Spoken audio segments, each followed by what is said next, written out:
বুঝেন আমাকে, ধর্ম এটাকে কোথায় কোথায় শিক্ষা দিল এই বুইড়া খাটাসদের? আর যারা কিনা তৌহিদে জনতা নামে চারদিকে জড়ো হলেন, ধর্ম আপনাদেরকে কোথায় শিখল? আর এটা আপনার ধর্ম উপরে চাপিয়ে দিচ্ছেন পাবলিকের সাধারণ সেন্টিমেন্ট নেওয়ার জন্য। আর মূর্খ যত চতু জনতা বাংলাদেশিরা আছে আপনাদের সাপোর্টে চলে যায়, যেটা এই মেয়ে দুটেকের গায়ে হাত দিয়েছেন, চুলে ধরে মারছেন, এগুলো খুব ভালো কাজ করছেন।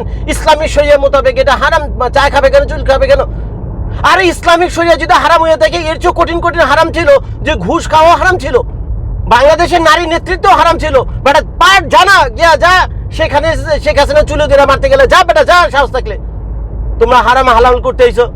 আর বেটা সাহস থাকলে যা, যারা ঘুষ খায় অফিস আদালত সরকারি সচিবালয় যা কিছু আছে, গ্রামের একটা সাধারণ চেয়ারম্যান মেম্বার যা, বেটা যেখানে গম চুরি করে দেখ, বেটা তার লুঙ্গি উঠে দুইটা বাড়ি দিতে পারছি কিনা, তারে তোর গায়ে হাত দিতে পারছি কিনা, বেটা তো তৌহিদে জনতার গোষ্ঠীর গেলে যা, বেটা গায়ে হাত দিতে পারবি কিনা?